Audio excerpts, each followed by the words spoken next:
And college kids are as moldable as they come if we, kind of provide them with the right resources and kind of whatever's going to drive them to keep going. A freshman who has a rough year can turn around and be a great senior, and your all-conference freshman, if they don't kind of keep doing what they're supposed to do, can easily kind of fall out of the lineup pretty quick. All right, welcome to episode 4 of the Player Pursuits podcast. I'm your host, Alex Shattuck. We have a really great guest this week, George Mason golf head coach, Greg Pieczynski. And we're going to talk kind of all things college golf, nothing new here. Our second guest, if you listen to that one, Michael Burson, we kind of dove into that world and we want to keep at it. It's a fun one. It's one I'm comfortable in. And it's one I want more people to know about. So welcome to the show, Greg. Thanks for having me. Yeah, you got it. So George Mason, for those that don't know, is a very good mid-major school in Northern Virginia. Why don't we kind of start by talking about what your college golf season looks like this year? You have some incredible tournaments and courses on the docket. Yeah, we're currently halfway through it. Division I men's golf is a dual season, so you basically get 24 competition days, and you could spread them out however you'd like throughout the season. So yeah, we have 5 fall events and then 5 regular season spring events, and then our conference championship. So yeah, most teams kind of go about half and half, but you're free to split it up however you want. So yeah, we had a good fall. We had basically an event. Our first event was in Turning Stone, New York, where they used to host the PGA Tour event, hosted by Boston College. We finished 3rd there, and then we had Davidson's event, who's been our conference champion, down near Charlotte. We finished 7th there, and then we played in Tampa at South Florida's event. We finished 9th there in a very good field, and ironically, what we are learning with the new rankings, we actually got the most national ranking points for our 9th place finish there than we did for our 3rd place finish. And then we played a great course in Dayton, Ohio, NCR Country Club. Illinois was there, as well as Marquette, the Big East champs. And we finished 7th again there, and then we finished it out in Greensboro at their event. They're top 40 right now ranked, and same thing. 7th seemed to be kind of our common finish, so we were very consistent. We had 4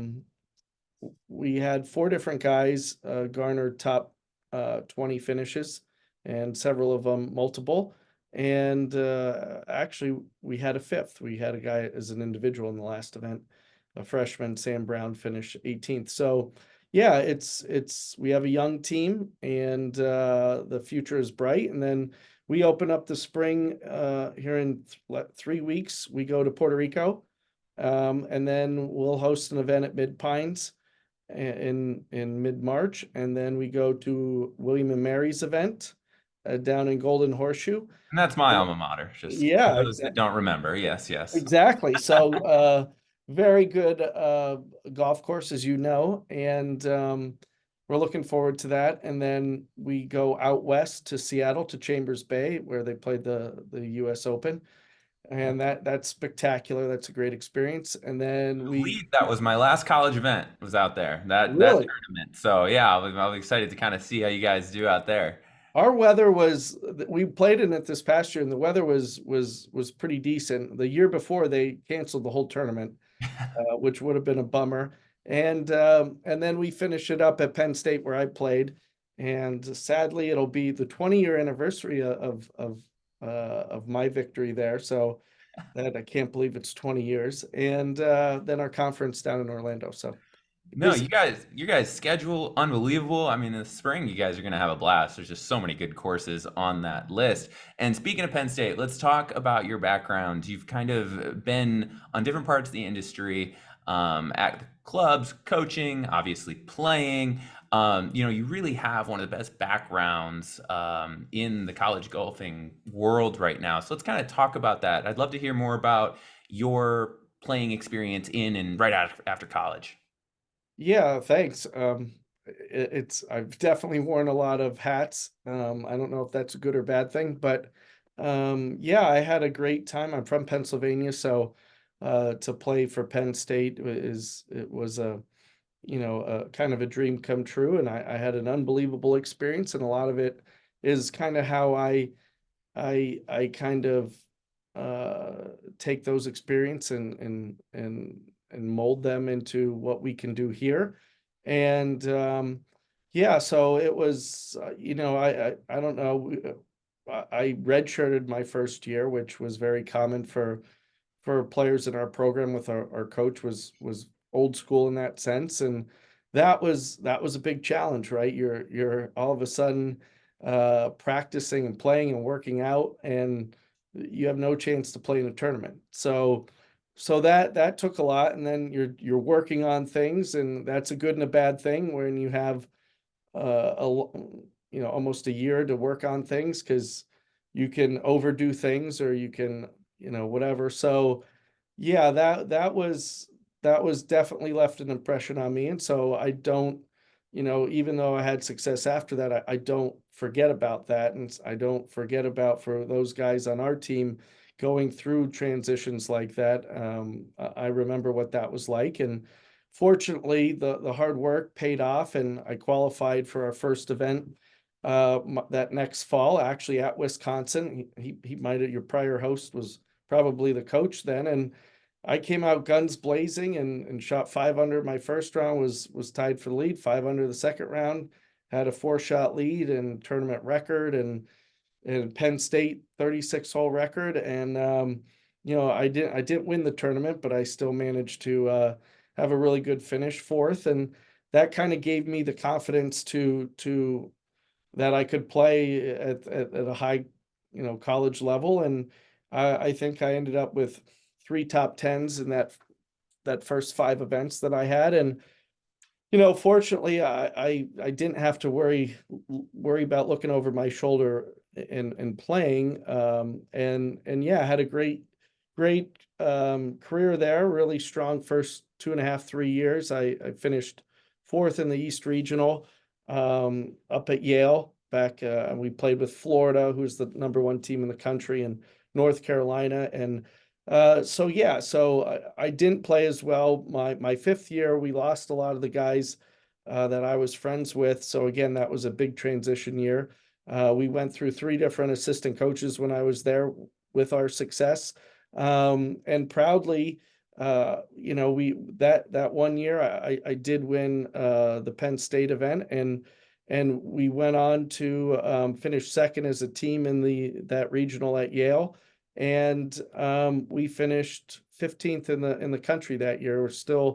We were the second team at that time to make NCAA finals from Penn State, but we're still the only team to make the NCAA finals cut. So we wear that with pride. So yeah, it's a great experience, and it's special for me to get to go back to my alma mater and share that with my team. Yeah, no, that, and for those that don't, know college golf, I keep encouraging everyone to follow it more closely. But that career is very, very impressive. Every event you got, oh, we can say 12 teams on average, 15 teams on average, 5 to 6 players, depending on who's bringing an individual. It's not like, your basketball, your football is one-on-one or wins, no big deal. Winning a collegiate event is a huge, huge deal. So Greg, where did you head after college? Yeah, so like I mentioned, I got off to a really hot start my first 3 years, and then my last year I didn't play nearly as well as I had. And but my goal was to go to Q school. I just wanted to go to the PGA Tour Q school, try my dream. And I didn't really know how I was going to do that. My parents didn't have any money to give me, and it was, again, over $5,000 just for the entry fee. So I don't know. I went on the website, printed out the application, had all the info, and my plan was, I was fortunate with my resume. I had played in a lot of the bigger amateur events. but I was like, I need to get my game and fix my flaws to get to a point where I can beat, I can make it through and look someone in the eye, an investor or somebody, and say, hey, I'm good enough to get through this confidently. And the other thing that had given me a bit of a confidence was uh, the year before, the guys I had come into college with had graduated and gone to Q school, and five of them made it out and did really well their first year. JB Holmes was one, Nick Thompson was another, Camilo Villegas, Jeff Overton.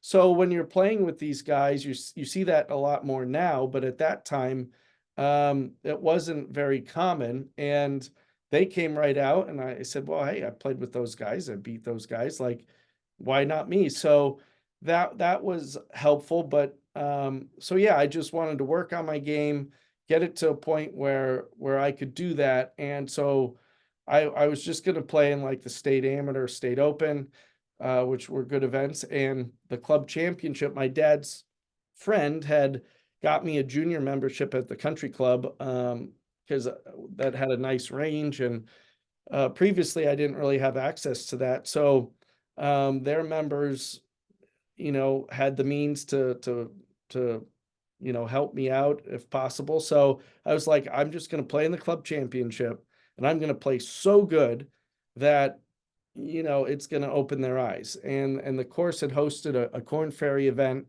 that I had played in college, and played well in the first round, but missed the cut. So that was the goal. So I did that, and I shot 3 rounds in the 60s. I think I won by like 15. It was a very challenging course. So um, anyway, we went through that, but it wasn't until about a couple weeks later, and I was really clicking, playing well, shooting kind of mid 60s every round, and I was playing with a dentist and a friend of his who I didn't know, and this is a story in of itself, but his name was, they called him Big Daddy. So it was a big Italian guy, smoked a stogie about 12 inches long, and he maybe spoke 3 words the whole round. And again, lo and behold, I shot 65 that day, and we went in for a drink afterwards, and my buddy, the dentist, is really like, yeah, Greg wants to go to Q school. We should help him out, and whatever. And this guy's just sitting there kind of quiet and nodding.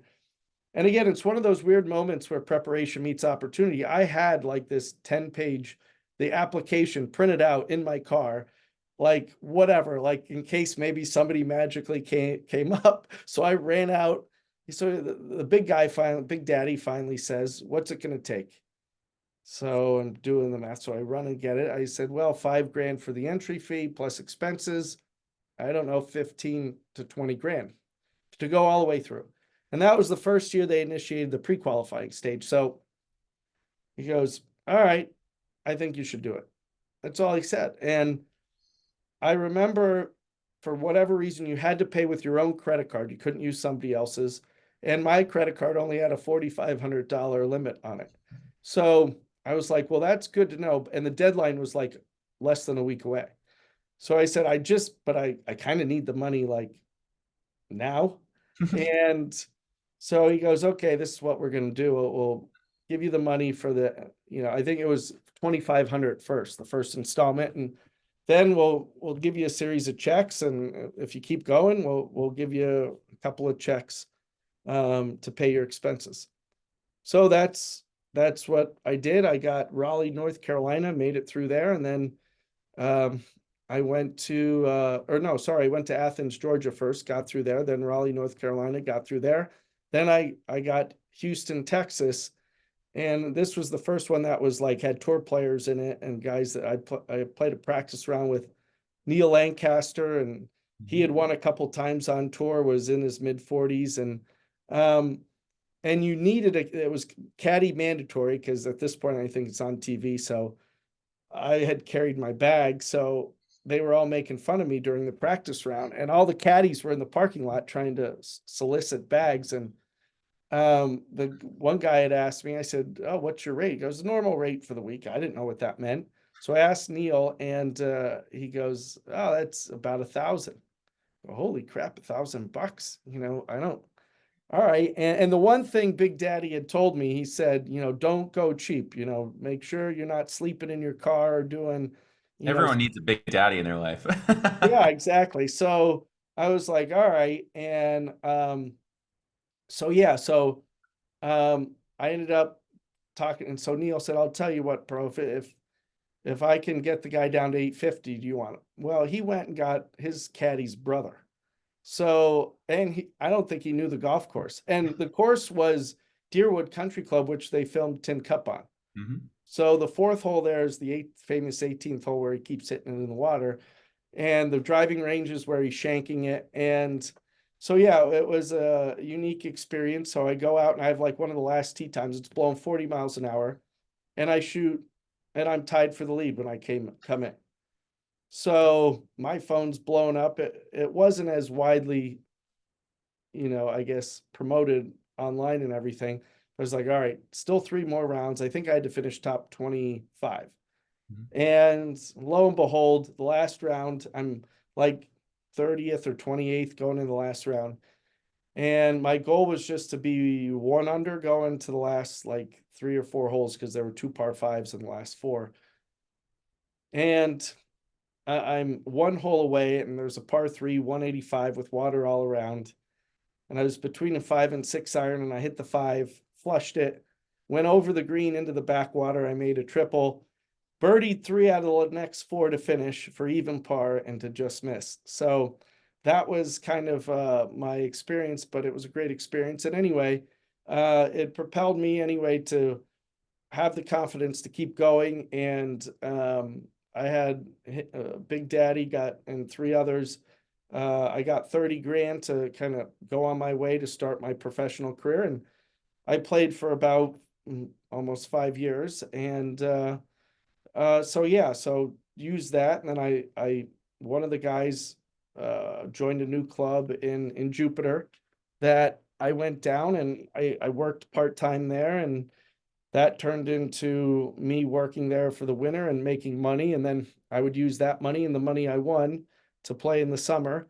So that, yeah, that was kind of what I did for about 5 years. And then that got me into working at a golf course.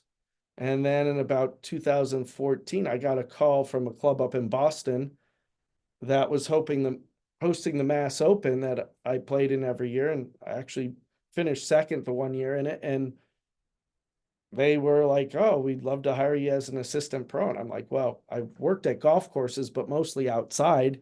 I don't really know how to, do anything in a golf shop." They said that's okay. So they flew me up and offered me the job. And I had heard all the stigma about, well, when you work at a course, you don't never get to play. And one of the guys that I knew well and trusted, his business partner lived in that town, and so I did it for 2 summers. It was a tough experience. And yeah, and then that led me to also that's where I first got to coach a college team. A family friend of mine, their nephew got the job at Assumption College, and he needed help with were starting a women's team, so he needed help with the men's team if they were going away at the same time. So that made a big impression on me. I took the team up to Vermont, and weren't going to let me go because my background check didn't clear. So there was a whole fiasco with that.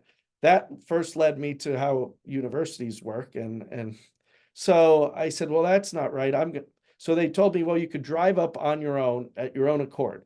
So they sent like a grad assistant on the basketball team who just slept in the van the whole time, and it snowed, so he had shorts on. So I went there, and I was helping one of the guys who was a senior in the bunker, and he said, "Coach, I don't know how to get out of bunkers," which I thought was a pretty wild statement.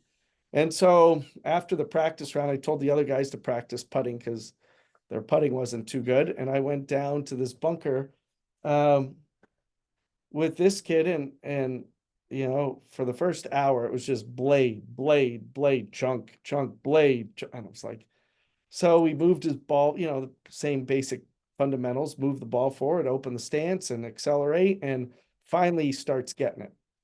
So he hit some good shots. So I was like, all right, 90 minutes later, the guys were all starving, ready to go to dinner. And we go up there, and I'll never forget. He said, Coach, thanks so much for helping me in the bunker.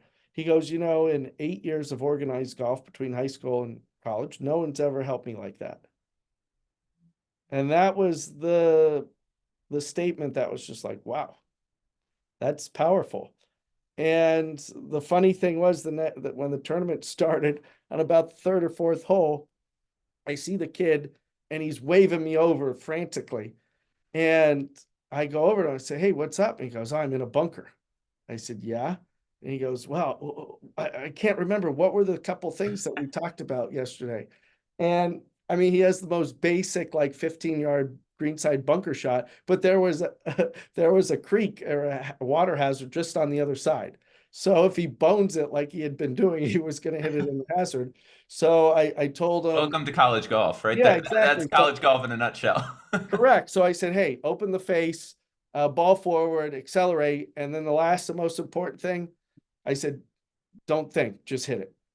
So he hit it, and he hit a good shot about 8 feet, missed the putt, but I said, hey, great shot. And he was so excited.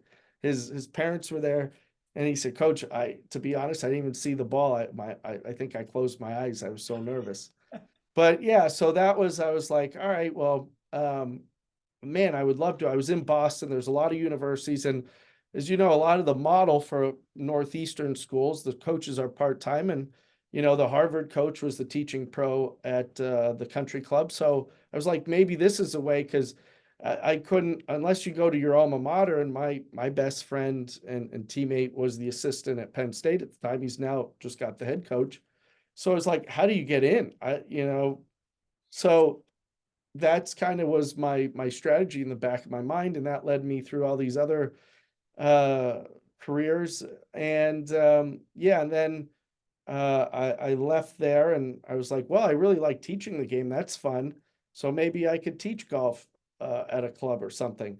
So ironically, there was my Boston guys. They were putting together a business plan for a golf academy out there, and they raised $5 million for what's now Core Academy, very successful. And they wanted me to partner with the founder, Bill McInerney, and he had one other guy under him, and they're like, we want you to partner with him, and we think he's a brilliant instructor, has a great model and a great thing going, and I think your strengths would complement each other in a business sense. And so yeah, so that got delayed 2 years in litigation and other stuff. So I ended up being offered a job from one of the assistants I worked with, who got a head pro at Manor Country Club in Rockville. So I went there, did that for 4 years, enjoyed it, and I interviewed for Catholic University's job. They were getting their golf team back, and I was down to the final two. I thought I was going to get it.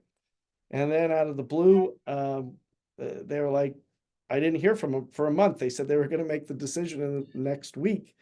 I'm going, what the heck's going on? Well, here, they ended up, the legendary Bob Dolan at Columbia. I think his brother was a coach at Shepherd University, and he was interested. So they ended up interviewing him. And I think that's where they practice at Columbia. So it was, again, a blessing in disguise. And yeah, and then winter of 2019, I was in Florida, and one of the guys I had played professionally with had done a clinic for GW and said, I'm giving you my whole background, sorry, but yeah, about getting into college golf. And their assistant was leaving, and I was right there. And so I did that in the fall of 2019. And I remember thinking in Labor Day, we drove to somewhere in Gettysburg, a public course, to practice. And one kid had a peanut allergy, another kid had another problem. And I'm going, what am I doing here in the middle of nowhere on Labor Day weekend? And So yeah, so that was a great experience, and I was still um, teaching, and then I got a call from the Richmond coach, who was my old assistant, said, "Hey, George Mason job is open, and I think they'd hire you if you applied." So that's how I got here. Well, I think everything always kind of works out for a reason because I think you're in a great spot and you obviously offer a lot to the university. So when you get to Mason, I played in the region not that long ago. I'm sure it wasn't exactly, in a position that a competitive person wants to have the program. So what you come in and what are your first moves to kind of change the culture, change where the team's at? Yeah, so that's the understatement of the year. So well, first, the timing of when I got hired in February 2020. So it was literally 3 weeks before their first spring event. So, working for a government and public institution, there's a million background checks and certifications you have to get. And so that was a whirlwind in and of itself, let alone, as opposed to getting hired in the summer and having that and then knowing the team. And so that was a weird circumstance right off the bat. And then literally a month later, COVID hit. So, so yeah, I remember, um, seeing the team was ranked like 232 or something out of 300 Division I teams. And um, trying to just get information because, how much scholarship money do you have? Like, where do we, where do they practice and play? Well, we don't have a facility. We usually go here a few days. And so it was definitely like, my analogy was it was like taking over a restaurant that had been poorly run and condemned uh and come in and like restaurant makeover. You had to redo the whole interior. We had to hire like you had retrain your staff, had to improve the food because as you could probably appreciate, um George Mason was not really well respected in the college golf community. And like for instance, William and Mary, mid-major, but they they're an established program in a sense in terms of fundraising and hosting a home event and doing and having a good alumni relationships, which are pretty standard. And obviously any school in the mid-major kind of level has their challenges, but we really had no infrastructure.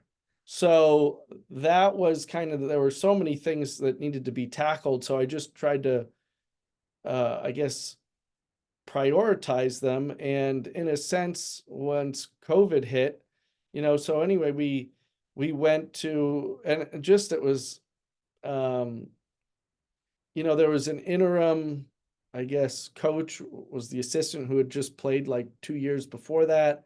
And again, nobody had any records of anything. Like it was just bizarre. Like there was, as you could imagine, like most of the rest of the athletic departments, like golf is kind of its own thing, right? You don't unless you're like at Penn State or one of the few places that have their own golf course, you're playing somewhere else, you're practicing somewhere else, and it's not the traditional athletic experience. So You don't really run past the other team through the gym, and yeah.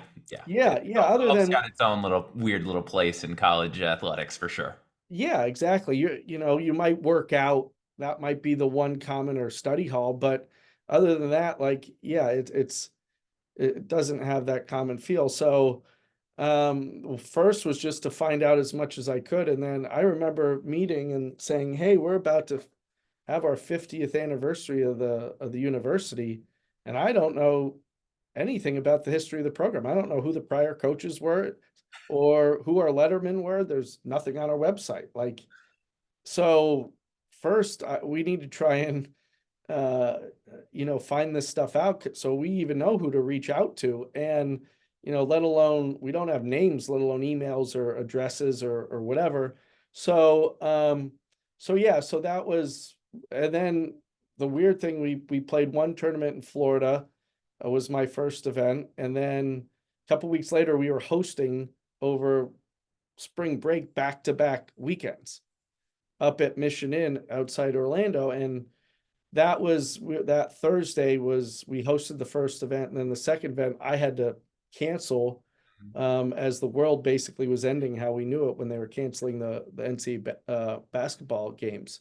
Yeah. So then we literally, everybody just left. And yeah, we practiced the next fall, but no competitions. But that was a way for me to kind of take care of or do some other stuff outside the program. And yeah, so that's, the first thing was, again, like recruiting. Okay, that we're in a great area for golf. Virginia has great players Absolutely. and great instructors and great junior golfers and great facilities. So we are a public institution. So we didn't, we have less than half of the athletic money available by the NCAA rules. So I was like, well, we have a great value if we target in-state guys. And not only that, I just wanted to change the perception of the program locally. And so, that's one thing I learned being from Pennsylvania and playing at Penn State was, hey, you always, even, the biggest of blue chip players and recruits, show them the attention and the respect, even if, there's really no realistic chance that they're going to come here. But it's just, hey, they're friends with everybody else, and their word matters. So if they have a good impression of us, and then that word will spread. So again, like a restaurant, word of mouth is the best marketing you can have for anything. So that was really the grassroots kind of thing. And me having connections with a lot of the other instructors, that's kind of was the starting point. The game of golf. It's both challenging and rewarding, requiring focus, concentration, and the ability to tune out outside distractions.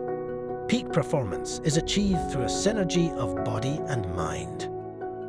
Shell Golf Apparel is designed with advanced textile technology that moves with you, with four-way stretch and moisture-wicking properties that keep you cool and dry.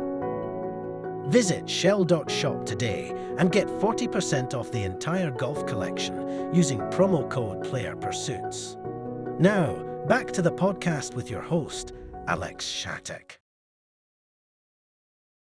Yeah, you have a great opportunity in a great region that has a lot of resources that were underutilized to get in contact with the types of kids that you want. And yeah, you can't change an entire program overnight, but you can easily start making incremental strides there. So you got there in 2020. It's now been 4 years, which is kind of the time where now your first recruits are starting to be kind of the elder statesmen on the team. Now is probably when you get to see a lot of the fruits of that labor.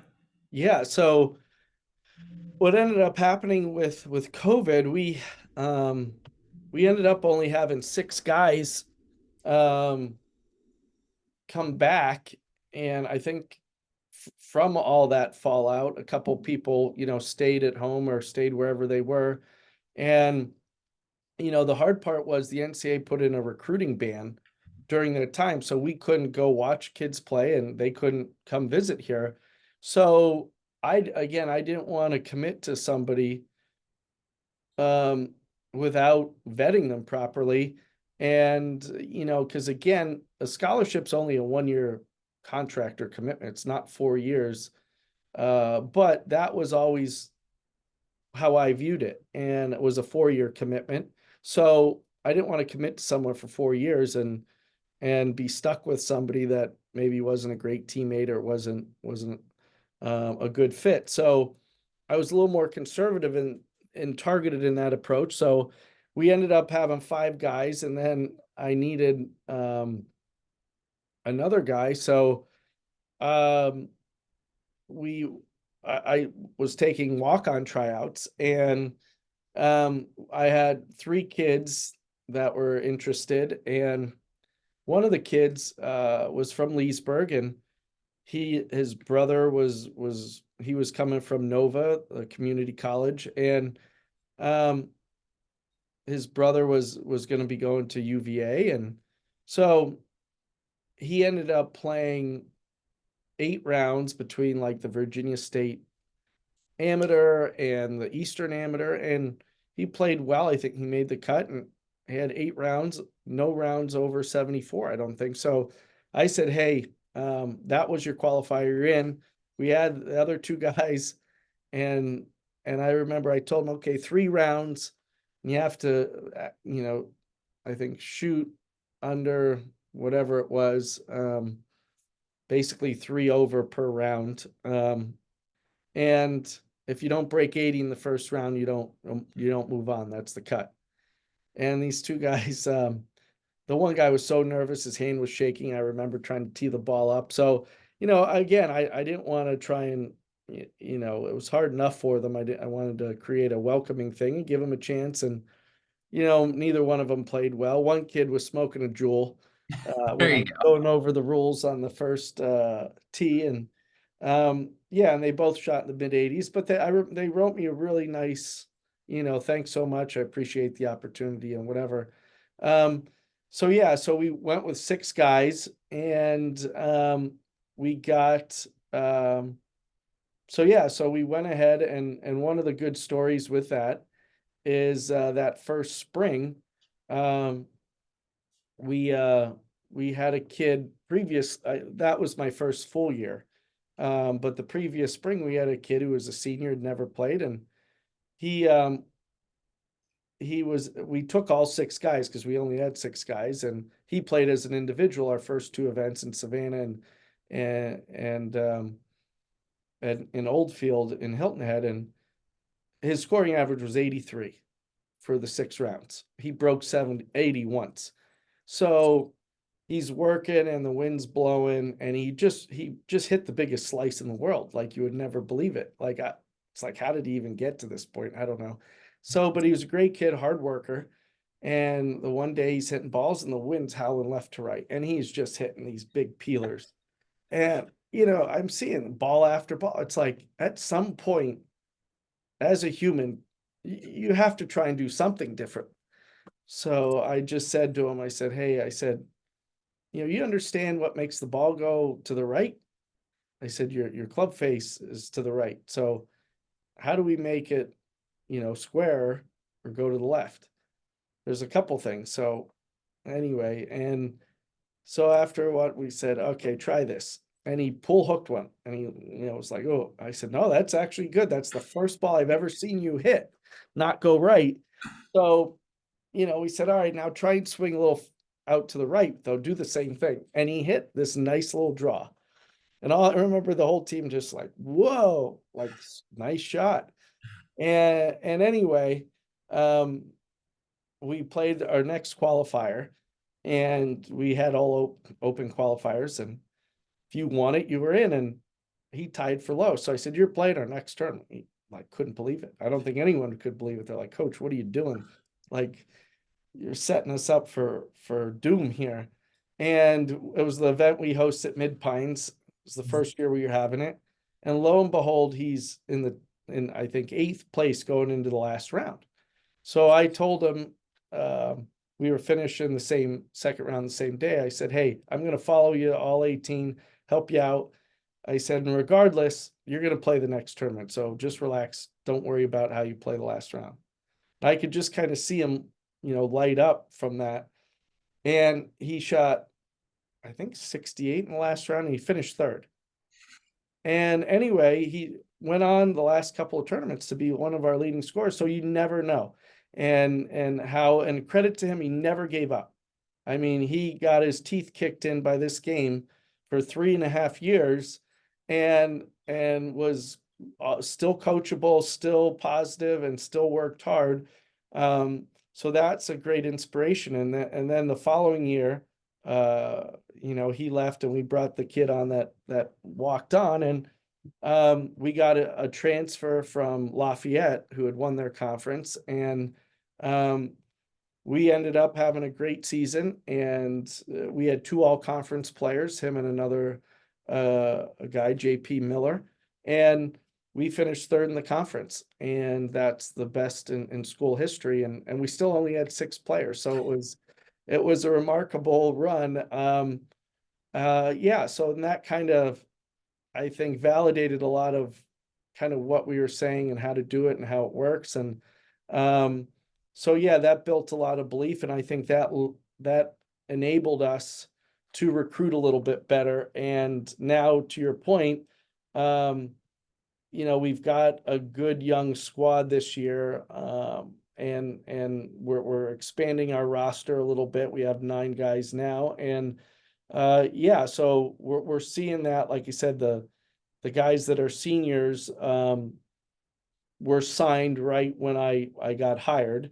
And then so yeah, so we're excited to see the next 2 years as we keep adding to that. Yeah, I mean, college kids are as moldable as they come if we, kind of provide them with the right resources and kind of whatever's going to drive them to keep going. A freshman who has a rough year can turn around and be a great senior, and your all conference freshman, if they don't kind of keep doing what they're supposed to do, can easily kind of fall out of the lineup pretty quick. So what, as a mid-major, you're at this program that's making this big turnaround. I mean, we're watching it in real time. What are you defining as success? That's a great question. Well, so one of the things I put down in our team manual is, our mission statement is for me to create an environment that allows them, our players, to accomplish their goals. So it's as simple as that. And part of our vision is to be one of the best programs in the Mid-Atlantic, in our conference, and competitively nationally. So, that's from day one. That's kind of what we've been doing. I think, personally, I think for me, it's always to have an impact, positive impact. So, yeah, I mean, I think there's no better way or kind of arena to do that than college golf, because it's so unique. And as you know, you're a great instructor. It's like there's nothing better feeling of helping somebody when they get that aha moment. And for me, a lot of times it was beginner golfers or kids, junior golfers, or women that were just learning the game when they just got the ball up in the air for the first time. It was so pure. And, I think college is such a unique point in anybody's life. It's this crossroads of so many things going on in their life, from, for them athletically stepping up to a much, much bigger arena. And then socially, they're on their own for the first time. They maybe have to do their laundry and get their food, and you're living with a roommate. Some people have never had a roommate. And now this is going to set the course academically. It's that much more challenging. And you're meeting some of your best friends that you'll have in the rest of your life. So there's all these like such influential moments happening in this 4 years. So, from the golf side of it, I get to recruit them as juniors. I get to coach and develop them when they're here. And then you get to help them go on after this and see them accomplish their goals, and hopefully they come back full circle to kind of pay it forward for the next guy. So to me, that was the romanticism about, doing what I do is, when you teach, and whether you're at a club or a golf academy or whatever you do, it's a little bit more transactional by nature. There, hour segments or whatever it is, and it's in and out. And maybe you have a few people that, you're lucky enough to see on a weekly basis or whatever, and you have that. And two, from a golf standpoint, as you know, it's really hard to make an impact with people that maybe it's once a month or whatever, because everybody's got busy other things going on in their life.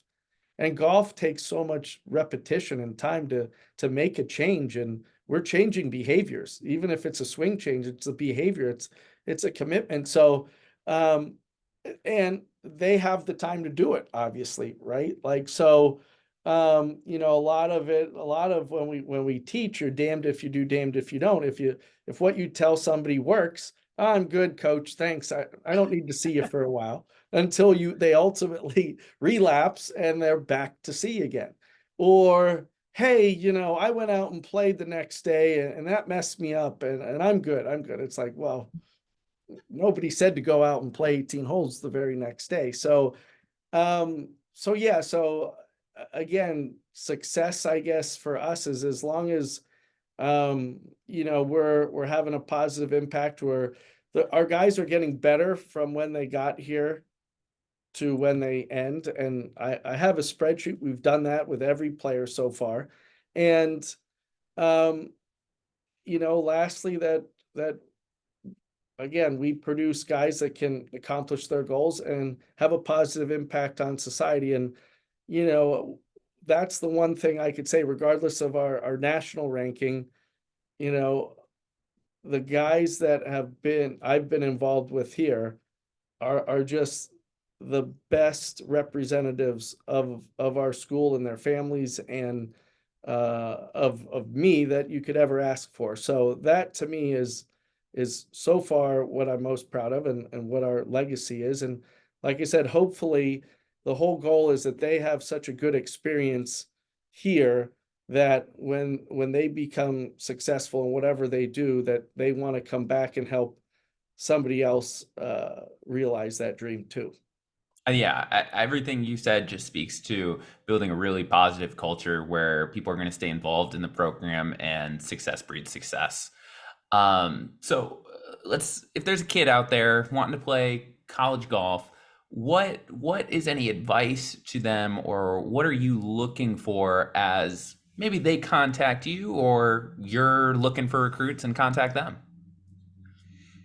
Yeah, the recruiting process can be confusing, and it's ever changing. Even since COVID, things changed a lot with timelines and how the biggest teams operate, and then everybody else kind of follows suit. So um, one, I mean, you have to kind of promote yourself in a sense. You know what people, I mean, communication has got way better with the internet and, you know, databases and junior tours. We have access to a lot more information now than when you and I played. You know, it was hard to I mean, unless, I sent out the big manila envelopes to like yeah, 30 schools. That was the first big thing.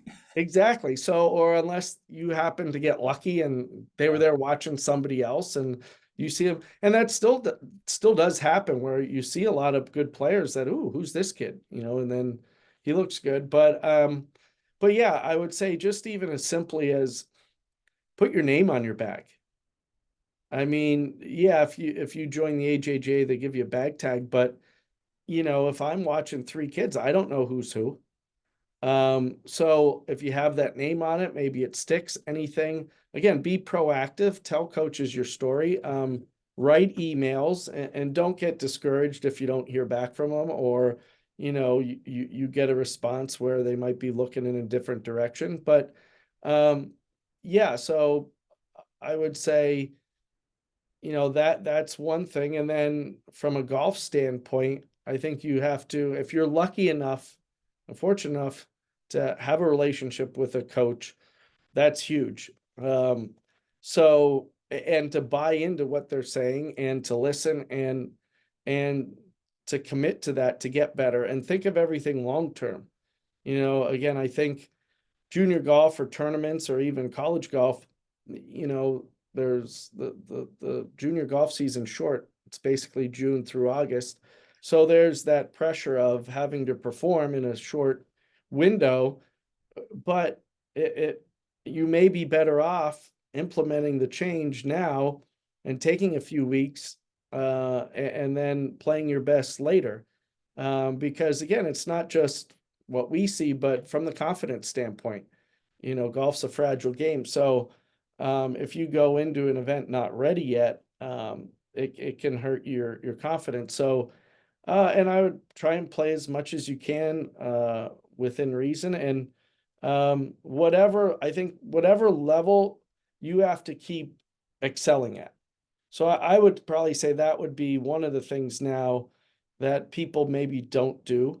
It's like, all right, first try and become the best junior at your club, or win your junior club championship, and then play in your local junior stuff, whether it's interclub stuff or whatever that may, PGA Junior League, right? And then graduate to for us, the Mid-Atlantic PGA Junior stuff, or then other junior tours like the Hurricane Tour or whatever it is, and then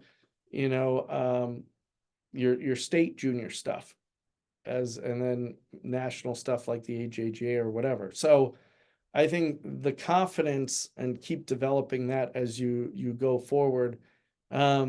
It's amazing to me, people will be very mediocre or less than mediocre in their own region, let alone state, but and reach out, and it's like thinking that they have a chance, and it's like, well, I don't know what to tell you. Like, you're not even one of the best 10 players in your league, let alone multiply that out, to who we're looking at or whatever. So I think, I would start with that advice. Yeah, and I think you have to be realistic. I mean, I kind of had my 10 dream schools, my 10 realistic, my 10 fallback, and that was kind of the process I went through, and contact every one of them, email, manila folder, the whole deal, and started going on some visits to places. And where I ended up going, I didn't even hear back from that coach, but I was in the area visiting another school and sent him an email and said, hey, I'm going to be around. Like, if you're interested, let me know. I'll swing by. And it worked out, got a day, rolled out the red carpet. I was committed pretty soon after. Yeah. And so stuff slips through the cracks. You got to be realistic, but at the same time, proactive. yes, proactive's the perfect word. And I think in life and anything you do, being proactive is better than being reactive. And yeah, and to that point, being on this side of it too, it's like, people, I was explaining this to some of the stat program guys, trying to help them out. It's like, who's your target audience? Because everybody wants to go after the top 50 or 100 schools, and that's kind of flashier and sexier, but it's like, yeah, they're the ones with maybe unlimited budgets, or they have 2 coaches, now 3 coaches dedicated to that stuff. But the reality is the other 800, don't have an assistant coach, and they're on very limited budgets and time. And so, yeah, so as we mentioned earlier, a lot of the coaches are part-time, believe it or not. Like, they have other And full-time it is jobs. not a part-time job. I was an assistant coach for a year at a mid-major, and it's demanding. Correct. So, and I could guess, I don't know where you were, but whatever they paid you was not enough to live on. So you were having to grind it out and do a lot of other stuff. So yeah, that's my point. It's like there, most schools don't have someone just dedicated to recruiting, like a lot of, like, football and basketball, that people assume golf has that same access to it. So like you said, don't get discouraged, just be proactive. And I think that's a great advice, is have that list. And one of the things I try and help people with, or their coaches with, it's like, all right, here's where your kid is, here's kind of what a coach is going to go through, what they're going to look at, and where you're in the pecking order. These are the type of schools and where they're ranked and whatever that would be interested. And based on your other criteria, maybe size of school, maybe geography or region of where you want to be, and maybe academically, majors, and maybe cost, you put together your list, and we can help you kind of go through that. Yeah, absolutely. I would say that where George Mason is now fits into, the criteria I had. I wanted to be DC or lower. I wanted, a certain level of academics, and I wanted ranked, 50 to 125 or whatever it was at that time. Like that was what I fit in. I emailed every school that fit that criteria. And that's Yeah, where I felt like I could play. yeah, exactly. And a lot of it we've, yeah, like I said, I had a strategy per se about, who we could focus on, but it was more, like I said, had more to do with within our region. But and it was because of a restriction in resources on our end. Like, I'm not flying to California necessarily to recruit, or internationally, or wherever. So, but yeah, but what's evolved into this is, we have gotten a lot of Virginia players, and we're getting kids that, like you said, they want a great academic school, and we could offer that, and especially in a couple, different areas or degrees that George Mason really excels in, and we're probably in the northernmost spot where you can play 12 months, like you said, in terms of golf. That's big for people. Um, and then our proximity to a major city, right? And That that, and even some of the golf courses you guys have been able to gain access to. Why don't you speak to that? And then, kind of along the same lines, you are still playing at a very high level. You won the section championship this year. Did I get that right? yeah, thank you. So, yeah, as far as the first part with the area we're in, we're lucky, we're unique. So we're in the suburbs. Mhm. So the other DC area schools, they're in the city. And whether you're Georgetown or George Washington, or a lot of these schools, there's five DC schools within the city proper. They have challenges that we don't have, in terms of, you can't have a car if you're a student. Obviously, it's a completely different university experience, being in a city as opposed to, our campus is much more traditional in that sense. It's got a lot of trees and water, and it's more that iconic campus kind of look to it. But yet we've got access. If you want to drive into the city and go to a Caps game, or a Nats game, or go to all the restaurants or the monuments or whatever else. So for us, we're very fortunate. We're very close to Dulles and Reagan airports. So yeah, so the school has a lot to offer, and I think that's why this whole area in general, the growth of the area, is helping the growth of our school. We're the largest school in Virginia already, so people don't realize that, but yeah, and because of that, we're in the area with most of the country clubs. Yeah. So accidentally, again, that's one of our advantages, and we play to that. And one of the models, again, whether it's like Northwestern or somebody like that, where, yeah, we don't have our own university course, but we have the next closest thing. I mean, Country Club of Fairfax has been such a great partner to us for a long time. They're literally across the street from the school. And during the week, they give us great access. And as you know, most country clubs aren't busy during the week, so our guys can play, and play, quickly. It's not a 5-hour round at all. And so they embrace, and the synergies with the university have always been good. And then, we supplement that with getting access. I think last year we played 9 different courses. The courses we've played, and many of them will play multiple times, but it's been Bellhaven Country Club. We played Westwood, Chantilly National. We played Creighton Farms, the Nicholas Signature course. We played both Trump courses. Um, so we even played Robert Trent Jones Golf Club, that's hosting the Solheim Cup in the fall. So and there's International Country Club here in Fairfax. So Yeah, we're so fortunate. There must be 20 country clubs within 30 minutes that we can get to during the week. And, a lot of the clubs, understandably, they're busy enough with their members.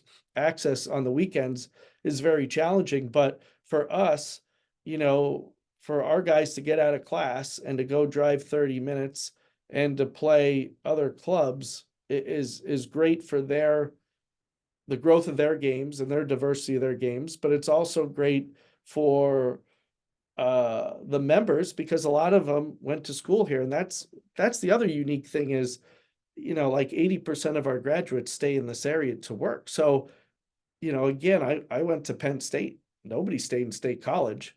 So people, right here are very loyal and have gone to school, and they're looking to support our guys and us, and we appreciate that.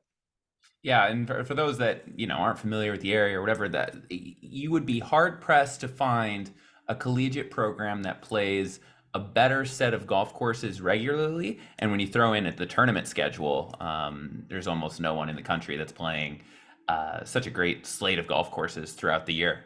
Yeah. So let's wrap it up by kind of talking about your game. PGA section champion. You're busier than most people would probably think as a college golf coach. What are you doing to keep your game sharp? Are you taking money off the guys? Like what's going on?